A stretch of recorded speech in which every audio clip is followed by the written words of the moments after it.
Rose and Jalen Rowe. Yep. Were limited in the spring. Yep. What they were doing. Are they full go now? And what do you They ready expect to out roll. of those two guys? To run fast, run very fast. I want Jaden Rowe. He's big. He needs to play big, play aggressive, play physical. I told him, understand who you are.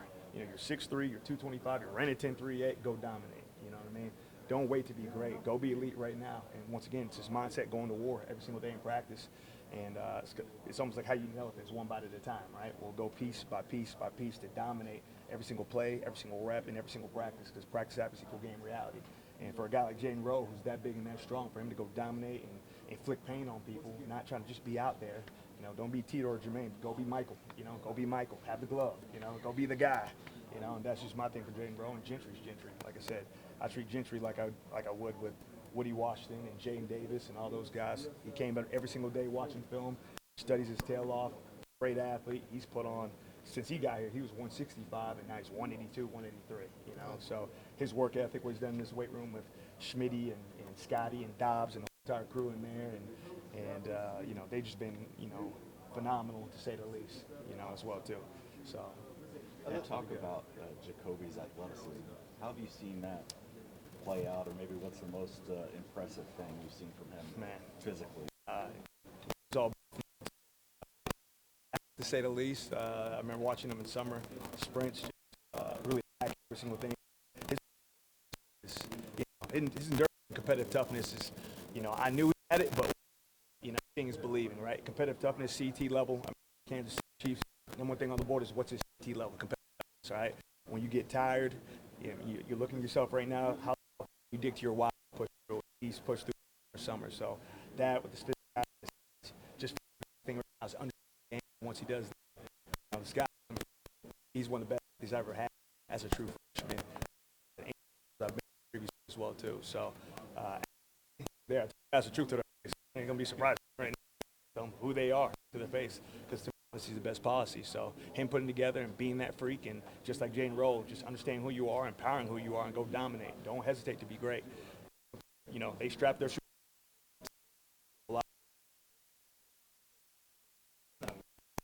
What's camp last year versus what he's about? Not, like I said, understanding the nuances of everything. Not, I almost think, like I said, your cast car. I spoke about in Houston at the coaches clinic or whatever was the elite instinct theory, right? Pre-snap context clues, which is getting way better at that. Post-snap key triggers, efficiency his movement, and then making the best of the moment. Like make the moment, and he'll be the first guy in meetings right now. The number one thing I love in meetings, he's the loudest guy in the meetings right now. Just answering every question, talking with his chest. If you can talk like that, and let it resonate in your soul and your spirit when you talk, and people can feel you, we're going to trust you in the football field. Seeing that from him, Woody, Josiah, all these guys are starting to talk louder and louder and louder in the game, which to me shows who they are and how passionate they are about being great. You've known Deshaun for a long time. Yeah. People are going to get to know him a lot better as a player, Yes. but he seems like a really serious young man. Yeah. How have you what have you come to know about him over the years? He's serious, but he's also a joke. So, hey, Coach Valai, the deepest voice, in the history. But, exactly, I can neither, but this guy talking, you're good. But I don't want to ever talk around you. I feel like you're the impersonation I guy, am. I don't know why. Just comedy from back in the day. But Deshaun is just, to me, a different guy. Great work ethics. Funny, him and Day. Day is almost like the Cali in him when his dad was at USC, and Deshaun was all Kansas City when he was in Kansas City with the Chiefs. So, just the way he carries himself on a daily basis and his work ethic, and you see him quiet, but when you talk to him, he's one of the funniest guys on his team, and their parents, are family for me. So, mom and dad. But Deshaun, one thing he is going to do, he's going to work his tail off, and he's going to make sure he's known by the end of the season through his work ethic. So. I know obviously when he was going through the transfer portal and all that stuff, you were probably talking to him, but what was his approach in all of this? I mean, obviously he knew you, he knew Brent. Yeah. Well, he's comfortable with guys, and he sees the system and the scheme that B's had, all the way across, and how he puts guys in position to be successful. And once again, you look at BB through his history, whether it was at Kansas State, Oklahoma, Clemson, the whole nine. It's just he's been a dominant, puts guys in position to be successful. A lot of guys, have their scheme and they stay set with it. What B does extremely well from all the guys I've been around too is he puts guys successful in that scheme to be in a dominant position. So that's what makes V different, and Deshaun saw that, and he knew my connection to him as well too.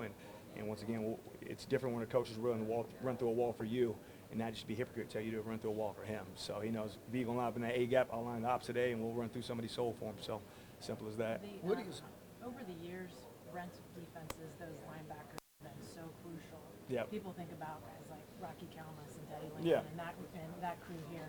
What characteristics does I know position changes. Length.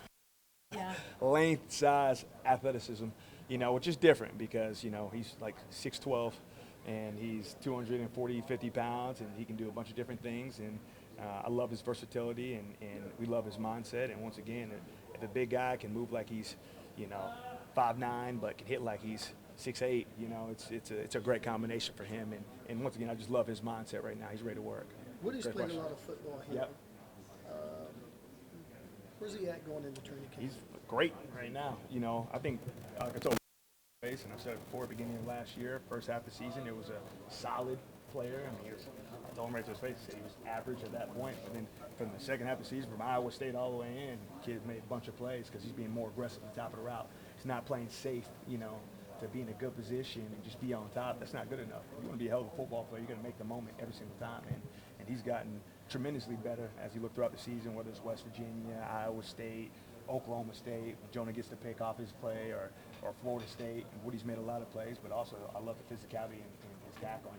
Because once again, the number one thing in our group we're not going to be is soft. I promise you that.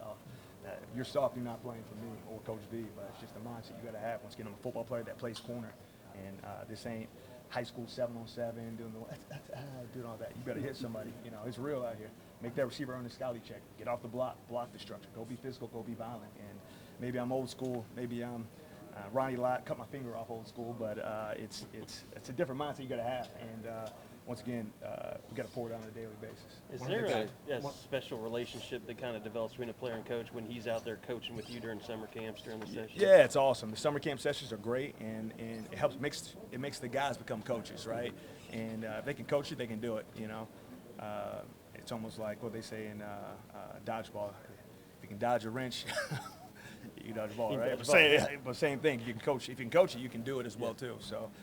Having them and me stepping back and watching those guys coach, and I can only step back for so long, but having those guys be that intense on the details. The beauty's in the details. I always say the discipline, the details is like the gateway drug to dominance. You know what I mean? If you're that detailed in what you do, like watch what happens on the football field. And how much does that translate to player-led practices and him being able to work with the young guys and all that? And once again, don't be his friend, be his brother, and that's just keeping it real with him. Hey, you're not efficient in your moves. Hey, your eyes are the wrong place. Hey, two to the man on every transition. Because once again, practice happens, game reality. That's why I hate like one-on-ones sometimes, because sometimes guys make plays in one-on-ones and they're playing terrible technique and they're doing this. Like, I guess when the game they get bombed on, and they're like, I don't understand what happened. I'll tell you what happened. Right? Once again, it's all about technique. One-on-one is not about winning one-on-one. It's about dominating your technique in the moment of truth, right? So not looking back out of phase, you know what I mean? Playing through the guy, inside release, playing the near hip, and understand, inside release, they got a leverage release. What routes come based off of that? And to me, I love seeing that growth, not just out there, playing yard ball and ignorance of it. So. Slapping a guy before he gets off the line. Yeah. I always enjoy that one. 100%. The two-hand jam, right?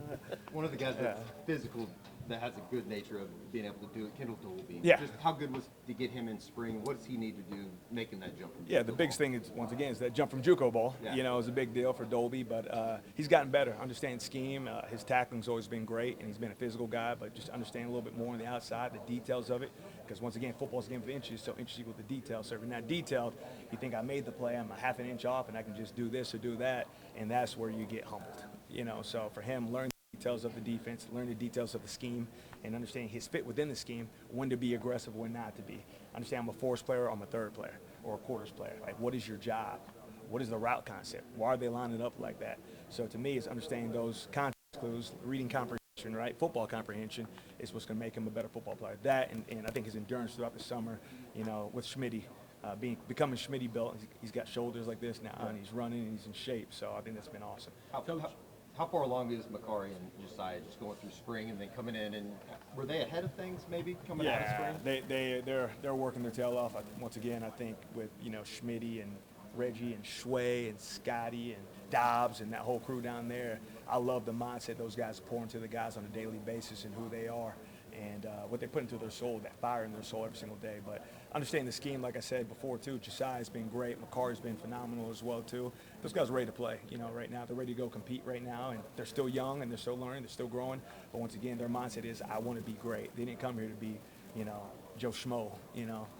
They want to be elite. So to me, the details and everything they do is what's going to make them separate themselves. Coach, how about that position opposite Woody? Because it seems like you got a lot of guys there, some at different levels, but potential is there. How do you keep them happy, and how do you make that work? Once again, no Trump, no Biden, no politics. Best guy gonna play. Press play. That's all you got to do. Just press play. I'll vote for that. Yeah, that's it. Touche. I like that. To me, it's just honesty and keeping it real with the guys and giving everybody equal opportunity to go play. And then once again, just separate yourself in the football field, in the classroom, in meetings. Are you talking loud? Are you understanding your keys? Are you answering like this? Are you slouching? I want to see how detailed you are right now. And I think one thing V always says is, how you do anything is how you do everything, right? So if you're up in the meeting room and you're talking loud with your chest and you have the mindset to go be great and you're intense with everything you do and you're sitting on the edge of your chair, guess what? On the field, you'll be the same thing. The walkthroughs, you do the same thing. Game day, you're going to do the same thing, right? It's who you are on a daily basis. So seeing that from the guys on a daily basis and who they are and the passion they have in their chest has got to be everything. So it's a nonstop. Even for Woody, got to compete for it too. This ain't, once again, I love Woody. Woody's been phenomenal. He's going to be a leader, but this is not an enabling society. This is straight dictatorship in my room. You got to empower him. So Woody, you want to be great? Go be great. I challenge Woody more than any other guy in the room. He's an old guy. He could be sitting back like this, but Woody has to be challenged. You want to be great? You want to be different? You want to be that guy, that everybody was talking 2 years ago. He's good here, solid there. Just be a guy or be a dude. And Woody wants to be a dude, so I'm going to challenge him and told him right to his face, and he's ready for the fight. So he's excited to say,